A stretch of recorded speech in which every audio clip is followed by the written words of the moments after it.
따라해 볼까요? 나를 구원하신 이유. 구원이 뭐죠? 내가 저 바닷속에 빠져가는데, 죽어가는데 누군가가 나에게 손을 내밀다. 손을 내밀다. 여기 우리가 읽었는데 31절에 보면 그 큰 능력이라 그랬잖아요. 이 능력의 원래 뜻이 뭐냐 하면 손입니다. 손. 하나님이 성경에 보면 자신의 위대한 일을 행하실 때, 특별히 성경에서 하나님이 위대한 일을 하시는 그 행위가 뭐죠? 내가 답을 얘기했는데 구원이잖아요. 구원. 뭐 여러분들이 돈을 많이 버는 것도 하나님의 능력을 의지하면 돈을 벌 수도 있고, 또 내가 하는 업이나 일터가 아주 크게 확장되는 것도 하나님의 능력이 될 수 있는데, 너무 그러한 것들만 구하면 이게 참 우리의 마음이 째째한 거예요. 이 세상 것만을 자꾸 구하면 하나님은 우리를 향해서 저 영원한 천국과 저 하나님의 나라의 기쁨을 우리에게 준비하고 계신데, 우리는 자꾸 한날 오늘 내가 뭐 먹을까 그거 걱정하고 염려하고 그것만 우리가 걱정하고 살아간다면, 여러분 2026년도 우리가 어떻게 달려가겠습니까? 그래서 이 능력은 하나님의 손으로, 우리가 저 죄에 빠져가는 우리를 하나님께서 손으로 붙들고 일으키시는 걸 말하는 겁니다. 이스라엘 백성들이 애굽이라고 하는 나라에서 430년 동안을 고통 속에 살아갔습니다. 얼마나 힘들었는지, 그 지금도 이집트에 가면 람셋이나 이런 뭐 피라미드는 만들었다는 성경에 복은 없지만, 아무튼 그 당시에 많은 건축물들을 이 히브리 백성들이 다 동원이 됐다고요. 그러면 여러분 생각해 보세요. 그 당시에 그렇게 큰 건물을 지을 때에 그 수많은 노동력을 확보하려면 애국 입장에서는 이 히브리 민족이 얼마나 본인들에게 유익이 되겠습니까? 근데 이 히브리 민족이 그만 탈출을 해버렸습니다. 야, 바로가 이것도 욕심이 생기는 거예요. 너무 하나님이 9가지 10가지 재앙까지 주니까 장자까지 다 죽으니 애굽 전국에 곡소리가 났습니다. 이게 뭐죠? 하나님 심판입니다. 하나님의 백성을 구원하는데 막아서는 자, 미혹하는 자, 철저하게 하나님께서 구약 성경을 보면 응징하는 거예요. 그러니까 전쟁의 하나님인 거예요. 전쟁의 하나님. 이스라엘 백성들이 홍해를 건너서 건너기 전에 이스라엘 백성들이 막 모세를 향해서 또 하나님을 향해서 원망합니다. 왜냐하면 이스라엘 백성들이 있었던 고센에서 그냥 직진으로 쭉 가면 바다 안 건너서 바로 이스라엘로 가나안 땅으로 입성하는데, 이상하게 구름이 남쪽으로, 예전에 한번 이 말씀 나눴잖아요. 그렇죠? 이상하게 구름이 밑으로 가는 거예요. 밑으로. 구원의 여정이라는 것이 참 오묘하다는 거예요. 참 오묘한 거예요. 여러분 한 사람 한 사람이요, 예수 믿고 지금 이 자리에 있는 게 그만큼 오묘하단 말입니다. 근데 그럴 수 있어요. 하나님 은혜가 없으면 뭐 다 예수 믿는 거지 뭐. 다 니도 교회 앉아 있고 나도 예배당에 앉아 있고 다 누구나 뭐 교회 오는 거 아니겠어? 이렇게 되는 겁니다. 근데 이거는 하나님의 구원 역사는 하나님께서 저와 여러분에게 은혜 주시지 않으면은 이 구원이 도대체 이런 짤이 9개인지, 아니면 도대체가 내가 물에서 언제 건진 받았는지, 나 물에 간 적도 없는데, 그렇게 되는 겁니다. 그 신앙생활을 해도 그냥 신앙이 저 산으로 가는 겁니다. 산으로. 아무런 감격이 없어요. 근데 신기하게도 이 바알스본 맞은편이라고 했는데, 성경에 보면 정확하게 말하면 홍해 바다 앞에 진을 친 거예요. 그 애국 백성들이 쫓아오지 않습니까? 여러분 절대 포기 안 합니다. 우리가 예수 믿고 천국 가는 그 순간까지 여러분 안에 있는 정욕, 육신의 미혹들, 죄의 쓴뿌리들, 아픔들, 두려움들은 끊임없이 우리를 뒤쫓아온단 말이에요. 하나님이 동풍을 불게 하는 거예요. 바람은 여러분 기압과 기압 사이에서 형성이 되는 거 아시죠? 이 고기압과 저기압 사이에서 큰 동풍을 만들어 버리는 거예요. 근데 그 바람이 밤새도록 불었다 해서 새벽까지. 보통 우리가 홍해바다가 갈라지는 게 그냥 모세가 지팡이를 딱 치니까 바다가 쫙 갈라지는 게 아니고 밤새도록 동풍이 불어버립니다. 바람이 얼마나 센지 바닷물이 서서히 갈라지기를 시작하는 거예요.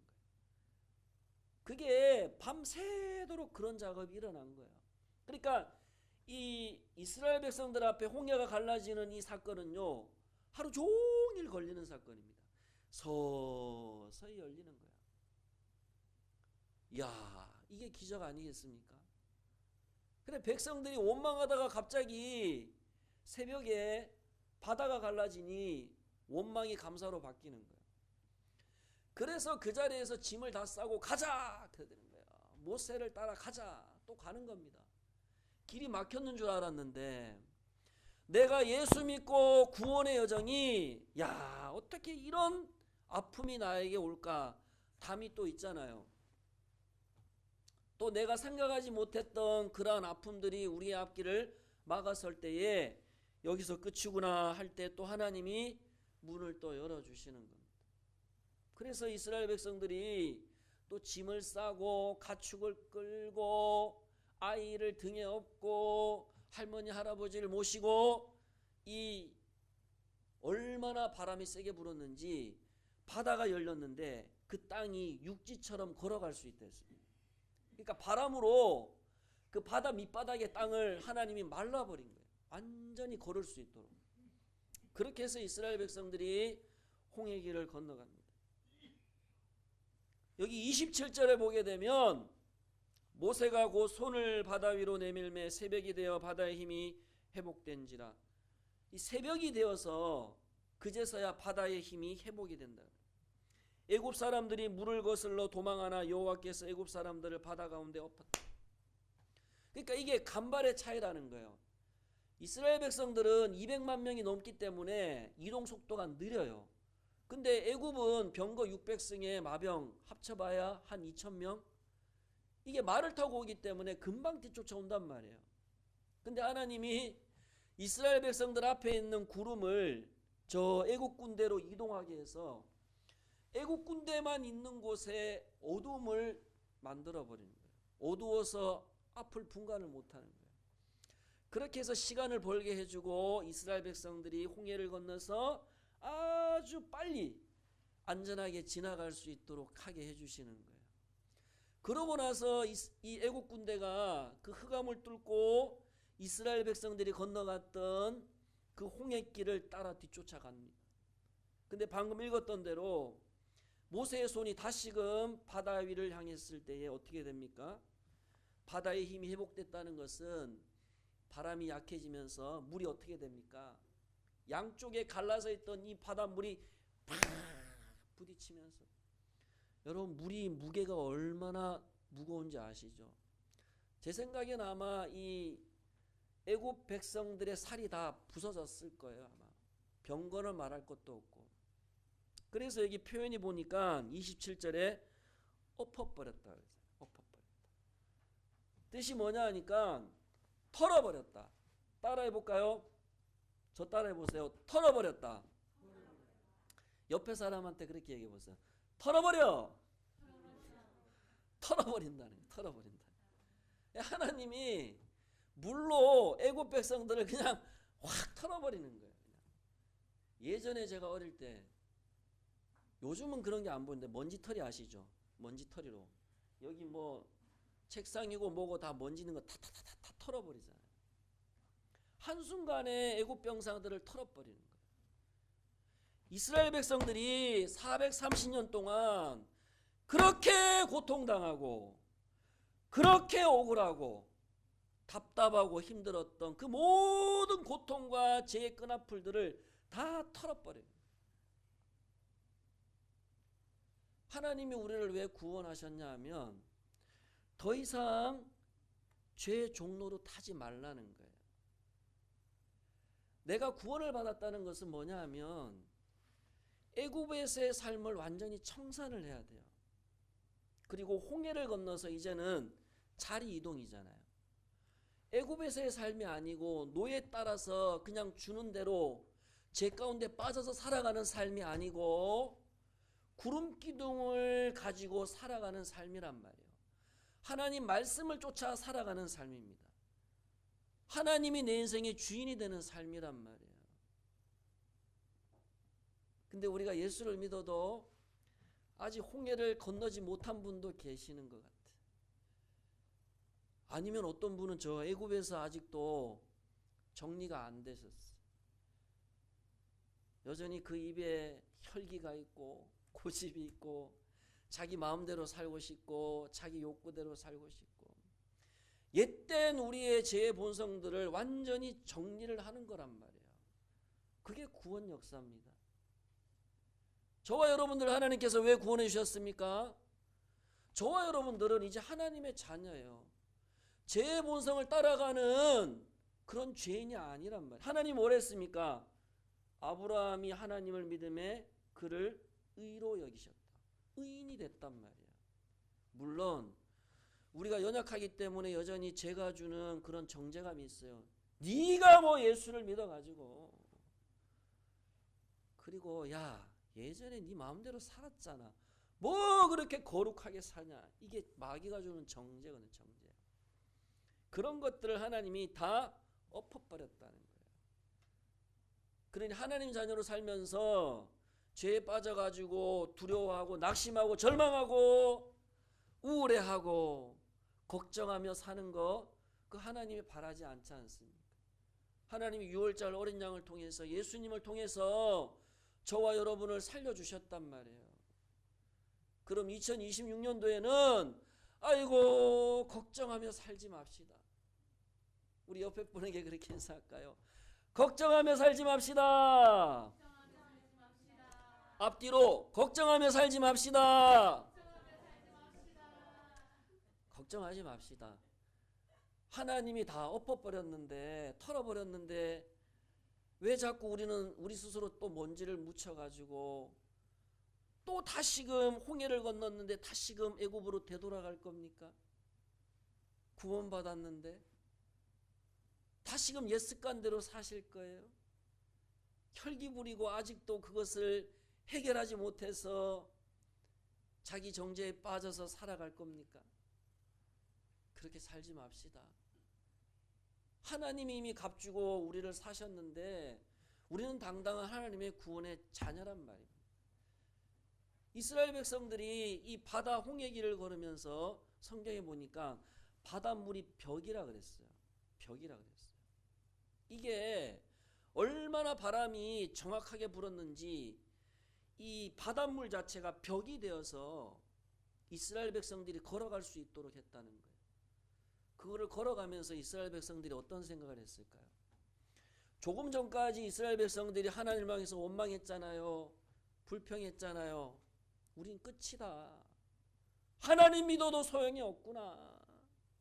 예수 믿어도 소용이 없구나. 기도해도 소용이 없고 말씀대로 살아도 소용이 없고 더 억울한 일이 일어나는 것 같고 천국이 있어야 우리가 믿을 거 아니냐. 부활이 어디 있느냐. 그런 의심들이 안 생기던가요? 아마 이스라엘 백성들이 이 바다를 건너가면서도 의심했을 거예요. 진짜일까? 진짜 이게 우리가 지금 바다를 건너가고 있는 건가? 꿈이냐 생시냐? 한 30년 전에 제가 초등학교 때 지금 기억나요. 김만철 씨라고 북에서 일가족 14명인가? 손자 손녀까지 배 타고 여기 남한으로 월남한 가족이 있어요. 김만철 씨. 그 가족이. 그 김만철 씨가 나중에 예수 믿고 간증을 제가 잠깐 들었는데 자기가 배를 타고 가는데 그 목선입니다. 목선. 노로 가는 배라고요. 그거를 그 당시에 배 타고 내려오는데 바닷물이요, 진짜 파도가 배를 이렇게 밀어가면서 그렇게 왔다고 간증을 하더라고요. 기적이란 기적. 하나님이 자기 가족을 살려주셨다는 거예요. 이스라엘 백성들이 아마 이 바닷길을 걸어가면서 야, 진짜 하나님이 살아계실까 안 살아계실까 그런 의심을 했을 것 같아요. 근데 다 건너갔거든요. 다 건너가고 애굽 사람들은 다 물에 수장이 돼버립니다. 28절에 보면 물이 다시 흘러 병거들과 기병들을 덮되 그들의 뒤를 따라 바다에 들어간 바로의 군대를 다 덮으니 하나도 남지 아니하였더라. 싹 그냥 깨끗하게 정리를 해버린 겁니다. 그러니까 하나님의 심판은 아주 분명한 거예요. 죄에 대해 심판은 깨끗하게 정리를 해버리는 겁니다. 우리가 예수를 믿기 전과 믿은 이후의 삶이 깨끗해야 되는 거예요. 좌우에 벽이 되어서 이스라엘 백성들이 다 건너갑니다. 30절을 우리 같이 읽어볼까요? 시작. 그날에 여호와께서 이같이 이스라엘을 애굽 사람의 손에서 구원하심에 이스라엘이 바닷가에서 애굽 사람들이 죽어 있는 것을 보았더라. 죽었다는 거예요, 여러분. 애굽 사람들은 죄는 죽어야 되는 겁니다, 여러분. 우리가 예수를 믿고 구원받는다는 것은 우리의 옛된 모든 본성이 다 죽는 사건이에요. 그리고 이 일은 누가 하시느냐? 여기 그러잖아요. 애굽 사람의 손에서 여호와께서 구원하셨다. 누가 구원하셨다고요? 여호와 하나님이 구원하셨다. 여러분, 하나님이 왜 이렇게 기적적인 방법으로 이스라엘 백성을 구원하시냐 하면 입을 막게 하려고, 나중에 딴소리 못하게 하려고. 그거요. 하나님 그렇게 해석하는 사람이 있어요. 여기 홍해바다 가면요, 그쪽에 갈대가 많이 자라는 곳이 있어요. 그 당시 때 이스라엘 백성들이 그 깊은 홍해를 걷는 게 아니고 여기 갈대숲, 여기 발목밖에 안 오는 여기를 건넜다. 성경을 그렇게 해석하는 사람도 있어요. 비평주의자들, 자유주의자들. 그러니까 성경의 기적을 안 믿는 사람들 엄청 많습니다, 여러분. 여러분, 이거는 실제 기적이라고요. 일어난 기적이라고요. 갈대밭을 건너간 게 아니고 진짜 깊은, 수심 깊은 그 바다가 갈라져서 걸어간 사건이란 말이에요. 나중에 이스라엘 백성들이 딴소리 못하도록. 그때 하나님, 제가 어떻게 해서 건너간 겁니다. 여러분, 그런 생각 안 들던가요? 이게 지나고 나서 보면 하나님 은혜라고 고백되어지다가도 그때 우연처럼 그렇게 된 거야, 이렇게 말을 할 때가 있어요. 그래서 우리가 예수 믿으면서 내가 구원받은 자녀로 살아갈 때에 가장 함정이 뭐냐 하면 자기 공로입니다. 이게 우리로 하여금 하나님의 구원에 대한 감사와 기쁨을 자꾸만 약화시켜요. 내가 한 거지. 내가 홍해바다 건넌 거야. 신앙생활, 죄송합니다, 오해하지 마세요. 신앙생활 열심히 할수록 자기의 자기 공로가 더 강할 수 있습니다. 그거 조심하셔야 돼요. 자기 공로에 안 빠지려면 제가 방법을 가르쳐 드릴게요. 죄송합니다, 미안합니다 하는 소리를 옆에 이웃들이나 여러분의 가족들이나 성도들에게 자주 하면 자주 할수록 좋아요. 부모가요, 자식이 말 안 듣고 떼쓰면 부모가 뭐라 합니까? 생각 없는 부모들은 네가 그렇게 사니까 네가 그렇게 되는 거 아니야. 근데 진짜 사랑 있는 부모는 어떻게 이야기합니까? 그래, 엄마 아빠가 미안하다, 이래 얘기하잖아요. 그럼 미안해서 미안한 게 아니거든요. 사랑하기 때문에. 하나님 은혜가 있는 사람은요, 자기가 잘못 안 해도 미안하다 소리가 나와요. 우리 옆에 분에게 그렇게 얘기해 봅시다. 미안합니다. 또 안 하네. 앞뒤로 죄송합니다. 그런 얘기 해보세요. 우리는 세상에서 너무 그런 말을 많이 들었어. 내가 밑보이면 내가 밟혀. 그죠? 성경은 반대로 얘기를 해요. 내가 먼저 낮아지고 내가 먼저 무장해제하면 그게 은혜인 거예요. 약한 사람이 미안하다라고 세상은 얘기하잖아요. 성경은 아니에요. 성숙한 사람이 먼저 미안하다 할 줄 압니다. 신앙생활을 해갈 때에 이스라엘 백성들처럼 하나님은요, 철저하게 누가 구원했느냐? 내가 구원했다는 거예요. 내가 구원했다는 거예요. 하나님이 구원했다는 거예요. 지난 여러분의 삶을 한번 되돌아보세요. 아니 재작년, 작년, 2025년도를 쭉 되돌아보십시오. 여러분 열심히 살아왔죠. 이스라엘 백성들이 홍해를 열심히 걸어왔습니다. 근데 본인들 힘으로 걸었습니까? 본인들 능력으로 걸었어요? 본인들이 돈 모아서 본인들이 장사해서 본인들이 먹고 살았습니까? 하나님이 홍해를 열어줬잖아요. 30절에 하나님이 애굽의 손에서 구원해냈다 성경이 얘기하지 않습니까? 31절을 읽어볼까요? 시작. 이스라엘이 여호와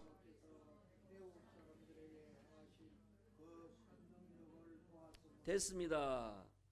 그 큰 능력을 어떻게 했다고요? 보았다 그러잖아요. 그러니까 하나님이 이스라엘 백성들 하여금 봤지? 내가 한 거야. 내가 너를 구원한 거야.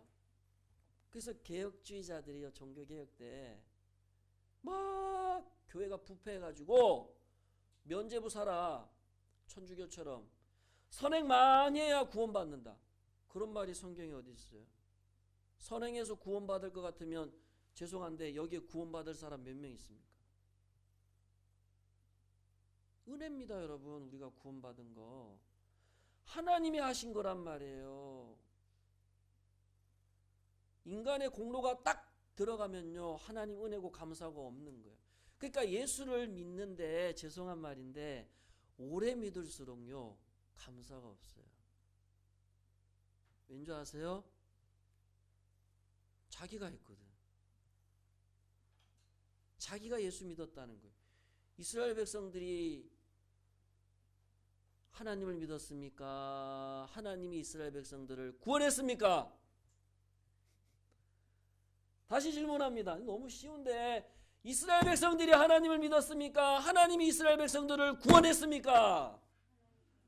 그쵸. 인간은요 애굽에서 그냥 거기에서 살다가 죽어 지옥 간단 말이에요. 우리는. 근데 하나님이 나를 구원해 놓고 보니까 야, 10년 감수하는 거야. 큰일 날 뻔했구나. 하나님이 나를 구원해 주지 않았으면 나도 저 사람들처럼 술 마시고 담배 피고 세상놀이 하다가 돈 모으다가 끝날 인생이었구나. 그거 깨닫는다니까요. 이스라엘 백성들이 홍해 건너고 나서 애국 백성들이 물에서 죽어가는 모습을 보면서 휴 하는 거예요. 야, 큰일 날 뻔했다. 야, 하나님이 이거 바다 이거 길 안 열어줬으면 우리 큰일 날 뻔했다. 여러분 이 자세로 신앙생활 하셔야 돼요. 이 자세로 신앙생활 하셔야 됩니다. 이스라엘 백성이 한 게 아무것도 없습니다. 하나님이 내가 했다는 것을 알게 하기 위해서 이스라엘 백성들을 구원해 내신 거란 말이에요.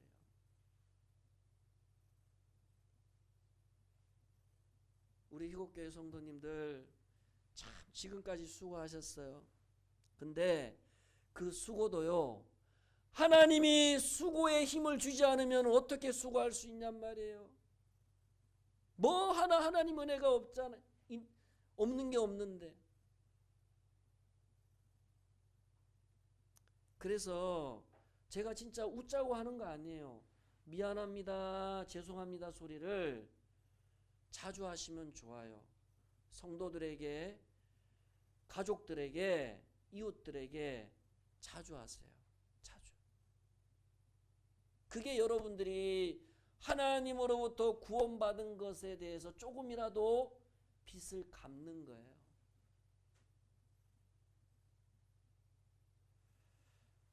야, 예수 믿고 보니 진짜 하나님께서 나를 이렇게 변화시켰구나. 어디에서 우리가 놀라게 되죠? 자기 모습 보면 됩니다. 내가 애굽 사람으로 살았던 사람인데, 야, 내가 세상놀이 좋아했던 사람인데, 근데 하나님이 홍해를 건너서 나를 구원하게 하셨구나. 하나님이 하셨구나. 여러분, 그 홍해 바다에서 애굽 병사들이 죽어가는 모습을 보면서 저는 이스라엘 백성들 안에 두 가지 마음이 있었을 것 같아요. 첫 번째는 감사하고 찬양이고 모르겠고 일단은 두려운 마음이 들었을 것 같아요. 누굴? 하나님에 대한 두려움이 생겼을 것 같아요.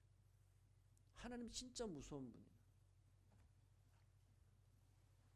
31절에 다시 보시면 제가 읽어볼게요. 이스라엘이 여호와께서 애굽 사람들에게 행하신 그 큰 능력을 보았으므로 백성이 여호와를 뭐 했다고요?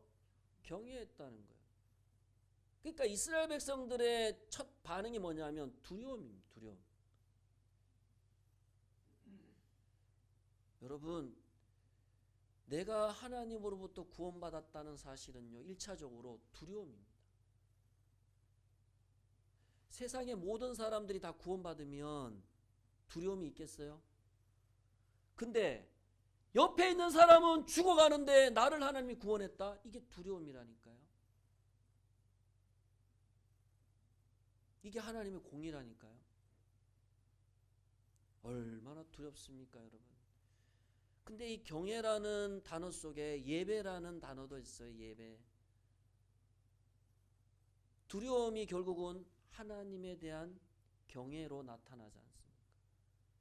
야, 쉽게 얘기하면 진짜 하나님만 믿고 살아야 되겠구나. 하나님이 얼마나 두려운 분이냐.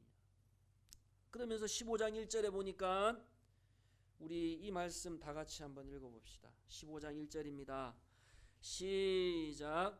이때 모세와 이스라엘 자손이 노래로 여호와께 노래하니 일렀으되 내가 여호와를 찬송하리니 그는 높고 영화로우시며 말과 그 탄 자를 바다에 던지셨다. 영화롭다는 것은 하나님을 자랑한다는 뜻이에요. 왜 하나님이 저와 여러분들을 구원해냈느냐? 제 가운데 우리가 빠져서 절망하고 낙심하고 근심 가운데 살아가기를 원하는 것이 아니고 하나님이 구원하신 그 은혜를 찬송하고 경배하고 감사하고 그렇게 살아가게 하기 위해서 하나님이 저와 여러분들을 구원하셨다는 겁니다. 2026년도에 우리가 주제가 범사에 감사인데요. 우리가 감사하려면 가장 핵심이 뭐냐 하면 이 구원에 대한 은혜를 여러분들이 깊이 묵상을 하셔야 됩니다. 그러지 않으면 또 2026년도 또 걱정하고 절망합니다. 낙심합니다. 불안해할 겁니다. 구원의 은혜가 흔들리지 않아야 여러분의 입술에서 하나님을 향한 찬송과 경배가 멈춰지지 않는단 말이에요. 여러분 밖을 나가 보십시오. 지금도 하나님 믿지 않고 얼마나 열심히 당당하게 살아가는 사람들이 많습니까? 만족하고 살아요. 이 세상이 다라고 생각하고. 구원이 없어도 그렇게 살아가는데 여러분들은 이미 구원이 주어졌는데 뭐가 부족하세요? 하나님이 모든 거 다 주셨는데 그리고 하나님이 이루셨는데 그러면 우리에게 주어진 건 뭐죠? 하나님을 찬송하고 나를 구원하신 그 은혜에 대해서 감사하고 살아가셔야 된다는 겁니다.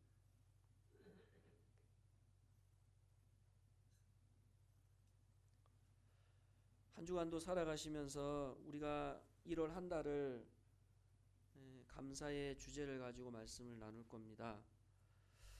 감사를 왜 해야 되고 어떻게 해야 되고 그것을 여러분들이 깊이 하나님이 주신 말씀으로 여러분들이 믿고 확신하셔서 2026년도에는 그냥 입으로 하는 감사가 아니고 여러분의 삶이 감사예요. 이미 하나님이 이미 결정했어. 너는 감사밖에 없다. 그러면 여러분의 삶이 감사면 여러분의 삶이 감사가 돼야 되는 것이고, 또 여러분의 입술에서 감사의 고백이 되어져야 되는 것입니다. 한 주간도 이 감사를 회복하시고 나를 구원하신 그 하나님의 은혜에 대해서 감격해 하시고 기쁨이 회복되시고 또 여러분 안에 만족이 회복되셔서 승리하는 한 주간 되시기를 주님의 이름으로 축복합니다.